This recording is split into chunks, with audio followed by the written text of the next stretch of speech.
فراہم کردہ معلومات 100% درست ثابت ہوں۔ مجھے یقین ہے کہ سعید نے مجھ سے جھوٹ نہیں بولا ہوگا، ہاور نے گہری سنجیدگی سے کہا۔ وہ جب مجھے یہ بات بتا رہا تھا تو اس کے چہرے پر بلا کا اعتماد اور آواز میں ٹھہراؤ تھا۔ سعید نے اپنے ذہن کی بات تمہیں بتا کر ایک سنگین غلطی کی ہے، وارڈن نے سوچ میں ڈوبے ہوئے لہجے میں کہا، اور یہ غلطی سے بہت بھاری پڑے گی۔ وہ عمر قید کی سزا کاٹ رہا ہے۔ اگر اس کا ریکارڈ صاف رہتا تو اس بات کا امکان تھا کہ اس کی سزا میں کچھ کمی ہو جاتی اور وہ اپنی زندگی کے چند آخری سال آزاد فضا میں سانس لے لیتا۔ اگر یہ بندہ جیل سے فرار ہوتے ہوتے پکڑا جاتا ہے تو اس صورت میں قانون اس کے ساتھ کیا سلوک کرے گا سر؟ ہاور نے اپنی معلومات کی غرض سے پوچھ لیا۔ اس صورت میں سعید خان کی لاش ہی جیل سے باہر جائے گی، وارڈن نے زہر خند لہجے میں جواب دیا۔ چاہے تو وہ جیل سے فرار ہونے کی کوشش میں گولیوں سے بھون دیا جائے گا یا پھر گرفتار ہونے کے بعد اسی جیل میں مر مر کر جیتا اور جی کر مرتا رہے گا۔ لمحاتی توقف کے بعد اس نے ٹٹولنے والی نظر سے ہاور کے چہرے کی تاثرات کا جائزہ لیا اور پھر گہری سنجیدگی سے سوال کیا، سعید کے فرار والی بات کا ذکر تم نے کسی اور سے تو نہیں کیا؟ نہیں سر، وہ نفی میں گردن ہلاتے ہوئے بولا، میں تو سیدھا آپ کے پاس ہی آیا ہوں۔ مگر ہاور نے بات ادھوری چھوڑی تو وارڈن نے تیز آواز میں استفسار کیا، مگر کیا؟ جو گارڈ مجھے آپ کے پاس لے کر آیا ہے وہ راستے بھر مجھے کوریدتا رہا، ہاور نے چالاکی سے کام لیتے ہوئے جواب دیا۔ میں نے تو اسے سعید کے منصوبے کے بارے میں کچھ نہیں بتایا، لیکن اسے اندازہ ہو گیا ہے۔ کیسا اندازہ؟ وارڈن نے چونکتے ہوئے لہجے میں پوچھا۔ وہ کہہ رہا تھا، ہاور نے بتایا، کہ شاید کوئی قیدی جیل سے فرار ہونے کے بارے میں سوچ رہا ہے اور تم اسی سلسلے میں وارڈن صاحب سے ملنا چاہتے ہو۔ تم پریشان نہ ہو، میں اس کو سمجھا دوں گا، وارڈن نے معتدل انداز میں کہا، اور اب تم جاؤ، تم لوگوں کے کھانے کا وقت ہو رہا ہے، اور ہاں، اس معاملے کو اپنے ہی دل میں چھپا کر رکھنا، کسی بھی ساتھی قیدی سے بات کرنے کی ضرورت نہیں ہے، سمجھ گئے نا؟ جی سر، میں اچھی طرح سمجھ گیا ہوں، ہاور نے فرمانبرداری سے جواب دیا۔ میں اس حوالے سے اپنی زبان پر تالا ڈال دوں گا۔ شاباش، وارڈن نے ستائشی انداز میں کہا۔ ہاور اپنے ساتھیوں کے پاس آ گیا۔ وہ لوگ کھانے کے لیے جیل کے میس کی طرف جا رہے تھے۔ ہاور کے چہرے پر چمکتی خوشی دیکھ کر الیاس نے پوچھا، کیا اس گارڈ نے تمہیں جیل کے کسی ذمہ دار شخص سے ملوا دیا؟ ہاں، میں ابھی وارڈن سے مل کر آ رہا ہوں، ہاور نے بتایا۔ وارڈن سے تمہاری کیا بات ہوئی؟ جمشید نے سوال کیا۔ میں نے وارڈن کو سعید خان کے جیل سے فرار والے منصوبے سے آگاہ کر دیا ہے، ہاور نے معتدل انداز میں بتایا۔ جاوید نے دریافت کیا، وارڈن نے کیا کہا ہے؟ اس کا کہنا ہے کہ اگر یہ اطلاع درست نکلی تو وہ جیلر صاحب سے ہماری سفارش کرے گا، ہاور نے کہا۔ ہماری مطلب ہم چاروں کی سفارش؟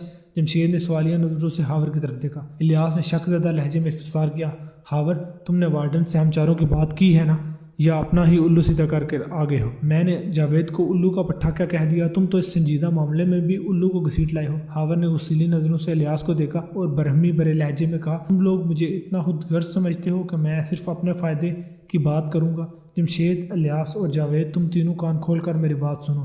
میں نے وارڈن سے ہم چاروں کا ذکر کیا ہے۔ ہاور نے ان لوگوں کو جو مصنوعی گرمی دکھائی تھی وہ کام کر گئی؟ جاوید نے معتدل انداز میں کہا، ہاور، اس وقت ہمیں باہمی اتحاد اور اتفاق کی ضرورت ہے، تم غصہ تھوک دو، تم نے میری بات کا غلط مطلب نکال لیا ہاور۔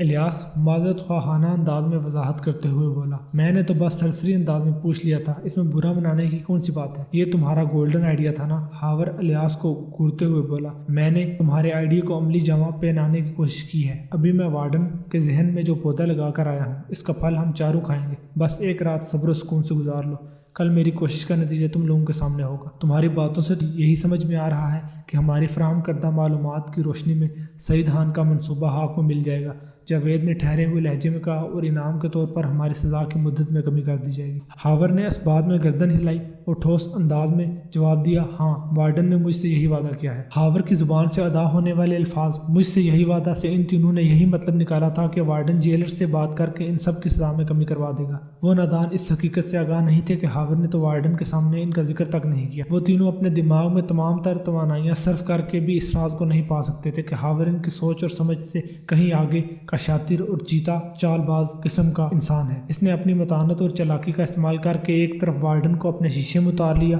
تو دوسری جانب وہ اپنے ساتھیوں کو بیوقوف بنانے میں کامیاب ہو گیا تھا۔ وہ لوگ ہاور کی نگاہ میں واقعتاً الو کے پٹھے ہی تھے۔ رات کے 10 بجے تھے۔ ان لوگوں نے ڈنر ایک ساتھ ہی کیا۔ اس کے بعد فریال تو کچن سمیٹنے میں لگ گئی اور وہ دونوں دوست ڈرائنگ روم میں بیٹھ کر چائے سے لطف اندوز ہو رہے تھے۔ ابھی تک سعید خان نے فریال کو اس کرائسس کے بارے میں کچھ نہیں بتایا تھا۔ وہ فریال کو پریشان نہیں کرنا چاہتا تھا کیونکہ طوفان آ کر گزر چکا تھا۔ سعید فریال سے بے پناہ محبت کرتا تھا۔ ان کی شادی کو 2 سال ہونے کو آئے تھے، مگر ابھی تک وہ 2 سے 3 نہیں ہوئے تھے۔ اولاد کی محرومی ایک قدرتی امر تھا۔ علاوہ ازیں سعید اپنی بیوی کی ہر چھوٹی بڑی خواہش کا دل سے احترام کرتا تھا۔ اس کی زندگی کا صرف ایک ہی مشن تھا، فریال کو خوش رکھنا۔ ہر حال میں اور ہر قیمت پر۔ لگ بھگ 10:30 بجے رات سعید خان کے گھر کی گھنٹی بجی تو اس نے چونک کر کامران کی طرف دیکھا۔ کون ہو سکتا ہے؟ بے ساختہ اس سے منہ سے نکلا۔ اس دوران میں ایک مرتبہ پھر گھنٹی بجی۔ باہر جو بھی تھا بہت جلدی یا پریشانی میں لگتا تھا۔ انتظار اور صبر سے آری، اٹھ کر دیکھو گے تبھی پتہ چلے گا کہ باہر کون ہے۔ کامران نے کہا، عین ممکن ہے کہ یہ تمہارا کوئی پڑوسی ہو، ہمارے پڑوسی اس طرح ڈسٹرب نہیں کرتے۔ سعید اپنی جگہ سے اٹھ کر کھڑے ہوتے ہوئے بولا، خیر میں دیکھتا ہوں۔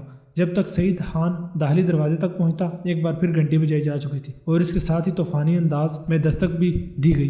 پھر جب سعید نے دروازہ کھولا تو اس کے ہوش اڑ گئے۔ اس کے سامنے 3 پولیس والے کھڑے تھے، ان میں سے ایک سب انسپکٹر اور 2 کانسٹیبل تھے۔ قبل اس کے سعید خان ان کی آمد کا سبب دریافت کر پاتا اسے گرفتار کر لیا گیا۔ یہ تم کیا کر رہے ہو؟ سعید خان نے احتجاجی لہجے میں کہا، میں نے ایسا کیا کیا ہے جو تم مجھے ہتھکڑی ڈال رہے ہو؟ تم نے اپنے باس فیض علی کو قتل کیا ہے۔ سب انسپکٹر نے کڑے لہجے میں جواب دیا، باقی تفصیل تمہیں تھانے میں ہی بتائیں گے، چلو ہمارے ساتھ۔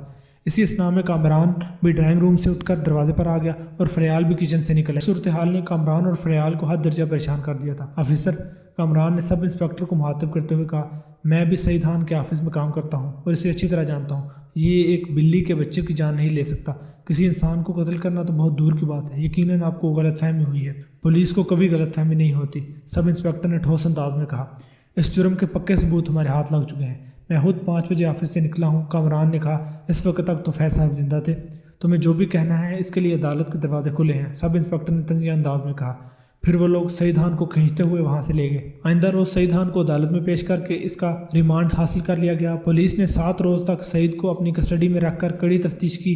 اس نے فیض علی کو قتل نہیں کیا تھا، لہٰذا وہ اس جرم سے مسلسل انکار کرتا رہا۔ تفتیشی افسر نے اس کی زبان کھلوانے کے لیے تشدد کا سہارا بھی لیا، مگر سعید ہر ظلم سہ کر بھی نفی میں گردن ہلاتا رہا۔ بالآخر ریمانڈ کی مدت پوری ہونے پر پولیس نے ایک تگڑی چارج شیٹ کے ساتھ سعید خان کو عدالت میں پیش کر دیا۔ کامران نے ایک طرف فریال کو سنبھالا ہوا تھا اور دوسری جانب وہ سعید خان کے لیے باغ دوڑ کر رہا تھا۔ اس نے سعید خان کا کیس لڑنے کے لیے ایک وکیل کا بندوبست کر لیا تھا۔ عدالت کا اپنا ایک طریقہ کار ہوتا ہے، وہ انسان کے جذبات اور اس کے منہ سے نکلنے والے الفاظ کی سچائی کو کوئی اہمیت نہیں دیتی۔ وہ واقعاتی شہادتوں اور ٹھوس ثبوتوں کی بنیاد پر فیصلہ کرتی ہے، اور بدقسمتی سے یہ ساری چیزیں سعید خان کے خلاف جاتی تھیں۔ عدالت کی باقاعدہ کارروائی کا آغاز ہوا تو پبلک پراسیکیوٹر نے سعید خان پر تابڑ توڑ حملے کرنا شروع کر دیے۔ سعید خان ایک ملزم کی حیثیت سے کٹہرے میں سر جھکائے کھڑا تھا۔ پبلک پراسیکیوشن درشت لہجے میں استفسار کیا، کیا تم اس بات سے انکار کر سکتے ہو کہ وقوع سے 1 روز پہلے مقتول فیض علی نے تمہیں اپنے کمرے میں بلایا تھا؟ یہ سچ ہے، سعید خان نے اسبات میں جواب دیا۔ اس وقت مقتول بہت غصے میں تھا۔ وکیل پبلک پراسیکیوٹر نے چبھتے ہوئے لہجے میں پوچھا، آخر معاملہ کیا تھا؟ باس کو مجھ پر شک تھا کہ میں نے جعل سازی کر کے ان کی کمپنی کے ایک اکاؤنٹ سے 3 لاکھ روپے نکلوا لیے تھے۔ کس قسم کی جعل سازی؟ باس کا کہنا تھا کہ میں نے 3 لاکھ روپے کے ایک چیک پر ان کے ہو دستخط کر کے بینک سے رقم نکلوائی تھی۔ یور آنر، ملزم جس حیثیت کو شک کا نام دے کر خود کو بے قصور ثابت کرنے کی کوشش کر رہا ہے، اس کے ٹھوس ثبوت استغاثہ کے پاس موجود ہیں۔ وکیل استغاثہ نے جج کی طرف دیکھتے ہوئے تیز آواز میں کہا، اور یہ رہے ملزم کی جعل سازی کے زندہ ثبوت۔ اپنی بات کے اختتام پر پبلک وکیل نے استغاثہ کے وہ تمام کاغذات جج کی میز پر رکھ دیے جو وقوع سے 1 روز قبل فیض علی نے سعید خان کے سامنے پھینک کر اس سے جعل سازی کا الزام لگایا تھا۔ ان کاغذات میں کیش ہونے والے 3 لاکھ روپے کے چیک کی کاپی، بینک سٹیٹمنٹ اور مقتول کے اصلی سگنیچر کا نمونہ شامل تھا۔ جج نے تمام کاغذات کا بغور جائزہ لینے کے بعد سعید خان سے استفسار کیا، تم اس بارے میں کچھ کہنا چاہو گے؟ میں صحت جرم سے انکار کرتا ہوں سر، سعید نے ٹھہرے ہوئے لہجے میں جواب دیا۔ میں نہیں جانتا یہ سب کیسے ہوا، میں سمجھتا ہوں میرے خلاف کوئی سازش بنی گئی ہے۔ جج نے وکیل استغاثہ کی طرف دیکھتے ہوئے کہا، پلیز کنٹینیو۔ تم نے مقتول کے سامنے بھی یہی صفائی پیش کی تھی کہ یہ تمہارا کام نہیں ہے بلکہ کسی نے تمہیں اس معاملے میں پھنسایا ہے۔ وکیل استغاثہ نے سعید کے چہرے پر نگاہ گاڑ کر کہا، تمہاری اس لنگڑی وضاحت کے بعد مقتول نے تم سے کیا کہا؟ مقتول فیض علی نے مجھے 24 گھنٹے کی مہلت دی تھی۔ کس چیز کی مہلت؟ وکیل استغاثہ نے پوچھا۔ یہی کہ ٹھیک 24 گھنٹے کے بعد تم نے گلا دبا کر اسے موت کے گھاٹ اتار دینا ہے نا؟ وکیل استغاثہ کے ریمارکس پر کمرہ عدالت میں موجود افراد ہنسنے لگے۔ ایک دو نے تو مزاحیہ جملے بھی کس ڈالے۔ دیکھتے ہی دیکھتے وہاں اچھا خاصا شور مچ گیا۔ آرڈر آرڈر، جج نے چوبی ہتھوڑے کی ضرب کے ساتھ تحکمانہ انداز میں کہا۔ Order in my court please. جج کی آواز پر کمرہ عدالت میں خاموشی چھا گئی۔ پھر اگلے ہی لمحے وکیل استغاثہ کی آواز سنائی دی۔ وہ اس کیس کے ملزم سعید خان سے پوچھ رہا تھا، مقتول نے تمہیں کس مقصد کے لیے 24 گھنٹے کی مہلت دی تھی؟ باس نے مجھ سے کہا تھا کہ میں 24 گھنٹے کے اندر اندر ان کے 3 لاکھ روپے لوٹا دوں، سعید خان نے جواب دیا، ورنہ مجھے پولیس کے حوالے کر دیا جائے گا۔ معزز عدالت یہ جاننا چاہتی ہے کہ آیا تم نے مقتول کے 3 لاکھ روپے واپس کر دیے تھے یا پولیس کے خوف سے تم نے مقتول کا گلا دبا کر اسے فناء کے گھاٹ اتار دیا تھا؟ آپ بار بار مقتول کا گلا گھونٹنے کی بات کیوں کر رہے ہیں؟ سعید نے جھنجھلاہٹ بھرے لہجے میں کہا، فیض علی کی موت میں میرا ہاتھ نہیں ہے۔